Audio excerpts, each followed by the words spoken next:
Alrighty, state your name. I'm Ryder Lolly. Alright, Ryder. Roughly how many vapes do you go through in a month? In a month, I'd say probably around anywhere 3 to 5, and each of those vapes probably has around 5,000 puffs in it. Alright. How many ingredients can you name that are in your standard vape? Nicotine. That's probably about it. And maybe like some flavor, some flavoring, whatever, like depending what the flavor is. Like if it's a banana flavor, there might be like a banana flavoring, but nicotine, that's probably all I know. Do you remember your first time vaping? Yes. I was a senior in high school, and I'd never done it before, and my friends were like, oh, you should do it, and I definitely got peer pressured into doing it. But I didn't like it, and then I didn't start doing it like every day until my freshman year of college. Alright. Do you remember the moment you realized you were addicted to nicotine? Yes, when I was going back to California, because I'm from California originally, and I was going back to California, and I could not, the entire plane ride there, stop thinking about vaping. I wanted it. I couldn't. I thought about going into the bathroom of the airplane and being like, oh, they can't. They're never gonna know. And I did do that, and they don't know. But like it was that point where I couldn't make a 3-hour plane ride like work because it was just always on my mind. How do you feel about your smoking? It's not my favorite thing about me, but I also gave myself an endpoint when I started. I said I would do it for no more than 5 years. So when I turn 23, it's going to be kaputs for me, and I'm going to turn 22 in April, so in a month from now. But, yeah.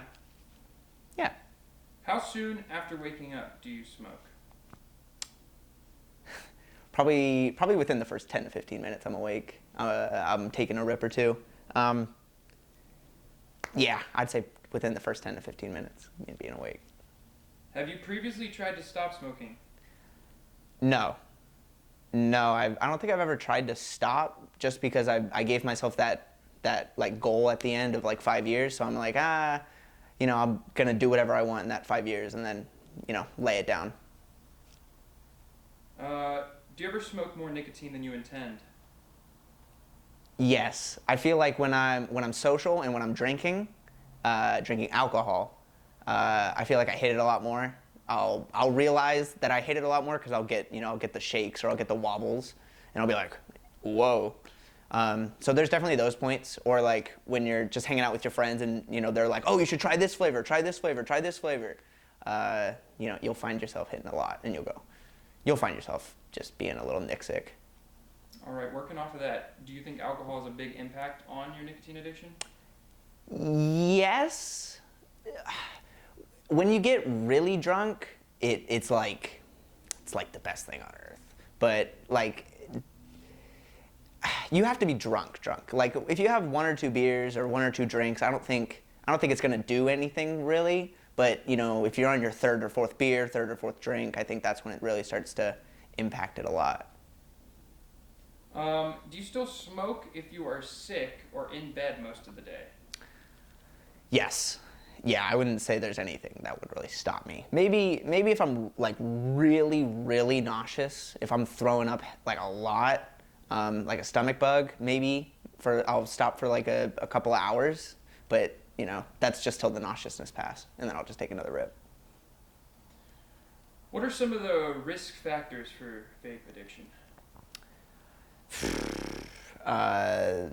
Breathing problems, lung cancer, throat cancer, a lot of cancers. Going broke. I know a lot of people would like spend their last dollar on another vape or a pack of cigs or something like that. It's just it's something that if it's not done in moderation, anything in moderation is okay. But if you're doing it at a point, it gets to be like a problem. Yeah. All right, last 2 questions. Do you think the fact that there's all these flavors and different colored vapes, it makes it more appealing to buy these vapes? Yes. Especially to younger generations as well. Yes, but like I hear both sides a lot, and it's I hear a lot of the older people say, well, I like flavors too. You know, like I'm 25, but you know, I don't want to just be hitting a menthol vape. I want something with some blueberry. And then, you know, I also have my sister who's 16 and she vapes. And she did it mostly because of the flavor. She started because of the flavor. And I get that too. You know, you can't be marketing the kids, but you have to be, you know, you can't be making it these really fruity names. I think it's more of the names than the actual flavors. They name it Fruity Pebbles. They name it things like kid cereal, like Cheerios and stuff like that. I think that's when you really start to get into a problem. All right, all right. And last question. Do you think that vaping has affected you as far as like physical activity goes, like going running, walking? Yes, yes, for sure. I would say I can't run as long. I get I don't get lightheaded, but I'll get I'll get kind of lightheaded after a bit, you know, of running. I'll notice that I just don't have the lungs that I did before. You know, I was able to run for a long period of time, and now it's just not like that.